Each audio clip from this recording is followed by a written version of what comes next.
So this is a 5340 Zetor, 60 horse, 4-wheel drive, no cab tractor that I bought 7 years ago and fixed it up. I put the loader and backhoe on. Just want to talk about the tractor. It's a pretty unique tractor. They have a bad name. I don't know why. There's a few small design flaws, and then there's some really neat things about the tractor. So I just want to walk around and show you guys if you guys ever thought about buying a Zetor. My personal opinion is I would buy this tractor again in a heartbeat. It's done a lot of good work for me. I used it in construction with forks. That bucket was been right full of concrete. I've driven it on 2 wheels, I've driven it on 1 wheel. That was scary. The backhoe is probably too large for this tractor, but it still hasn't ripped the tractor apart, which shows good quality steel and a good, decent tractor. I can get parts locally overnight from Zetor. It is made in Czechoslovakia. It starts in the winter, no matter what. It can be -15, it will start. It takes a little bit. It does have a block heater, but no preheater, no glow plugs. So that's a small issue, but still starts every single time. So I want to talk about the design flaws, and the biggest flaw with these things is they cheaped out on the fuel lines. The fuel lines are these cheap rubber hoses that tend to crack after a while with the weather and the temperature and start to leak, and it'll suck air, and your tractor will run for about 10 minutes and it will quit. So this is their little fuel pump. It's an electric fuel pump. It also has a screen in there that a lot of people don't know about, and that gets clogged as well, especially guys like me who generally just fill with a jerry can because we don't use the tractor that much. So the screen will plug and you wonder why you're not getting any fuel. If you're running into a situation where the tractor keeps quitting, first thing to do is replace every fuel line. It's just cheap fuel line, get you through another 3-4 years, and then do it again. Another flaw is the master and the slave cylinders, which are for the brake and clutch. Now they're very easy to change. These ones on both sides are just 4 bolts that hold this housing on. The master on the brakes each have their own master. This is the rod that goes into it. Just take these 4 bolts out. That whole assembly comes out, and you can get at your masters. They're about 75 bucks a piece, and tend to go every couple years, every 500 hours, maybe 300 hours, I don't know, or every other year. I've done a bunch of them. I think I've done every single one now. Now the master on the clutch is the exact same as the masters on the brakes, and also share the same reservoir, which is right underneath the hood here, which takes .3 brake fluid. If you lose the fluid because the seal is leaking, you will lose your clutch and your brakes. So if you know your brakes are leaking, you can still use your clutch. Don't use your brakes or you're gonna lose all your fluid.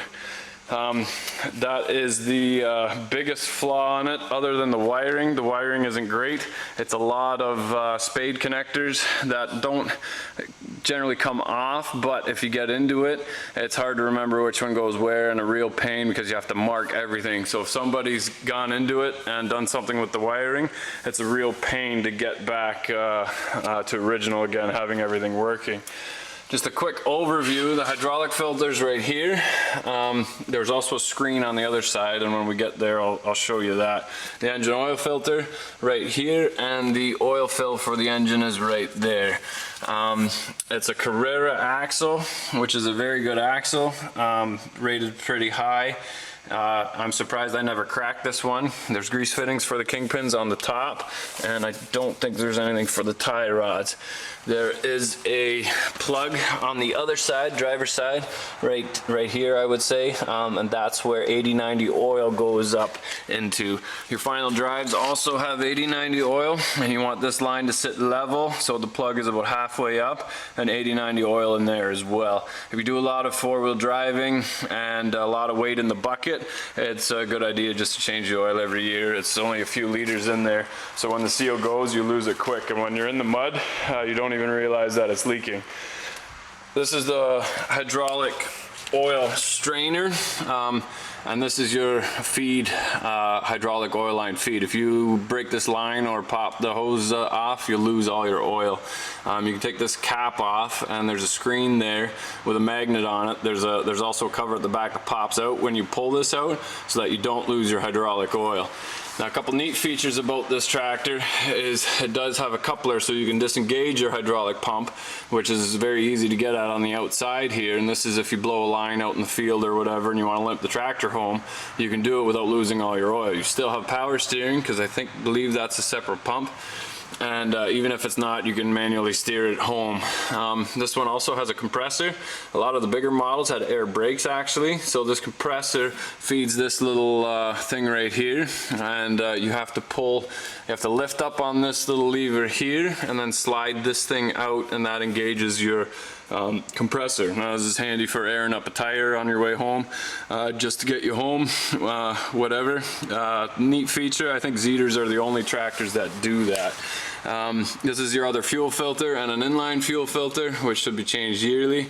And these hoses, when it quits running, you'll see little air bubbles in this little glass bowl here. It's time to replace your fuel lines. Now, up at the top on the pump here is a 10mm bolt that you crack loose. Also, when you run it out of fuel, you spin this out, pump it until you get steady fuel coming out there, close it, and the tractor will fire right back up again.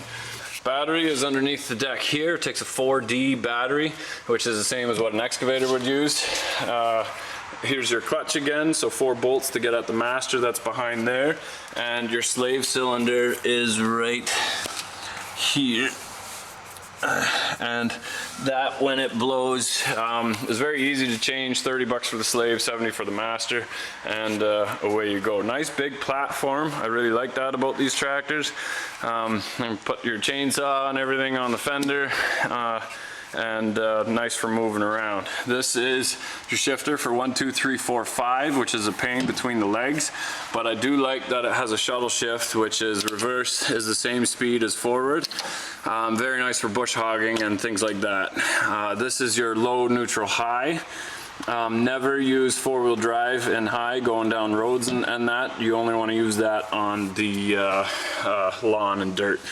This is the PTO handle.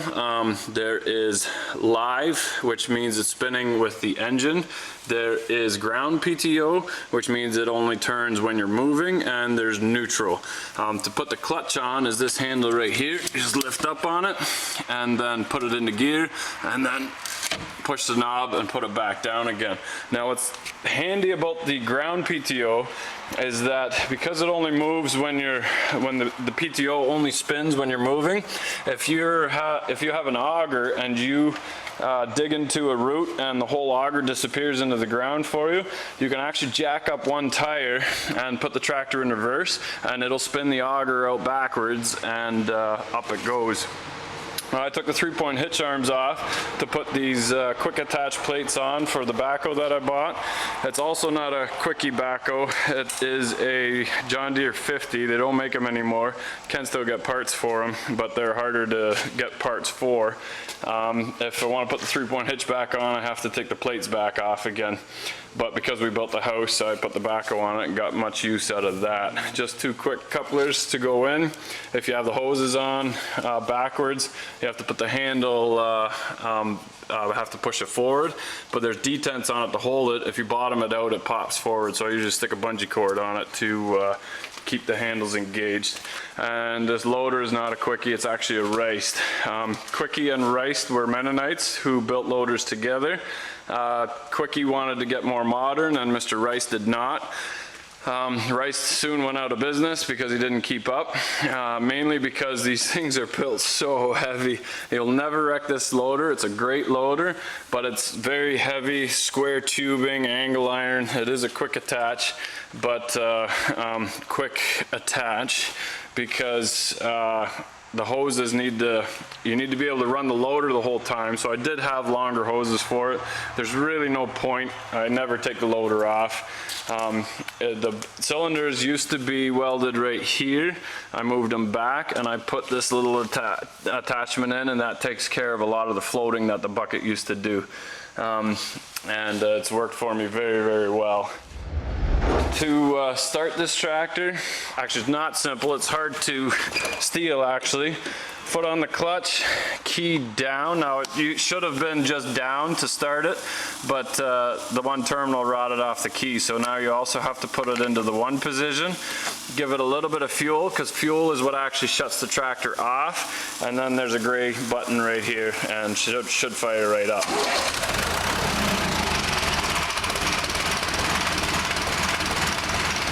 Most of the gauges don't work anymore. The temp actually works, but I think that's about it. Now, I made this backhoe for it, and I also made the seat to spin around, which is just sitting on tubes, and I cut a hole in there. And now the seat spins around, and grab the ROPS, swing over, put your feet on the pads there. You're good to go for the backhoe. I'll show you how to hook up the backhoe really quick. Very straightforward, very simple. Put your quick attach in, line up these plates. Now these have a hook on the bottom which catches this pin at the very bottom. And you want to back into it with the loader sitting like this. Raise the backhoe up so that those pins catch the hooks on the bottom, and then just tip the backhoe back and put the pins in the top. Drop a bolt in to lock them in place, and you're good to go. So we'll do that now quickly, and here we go.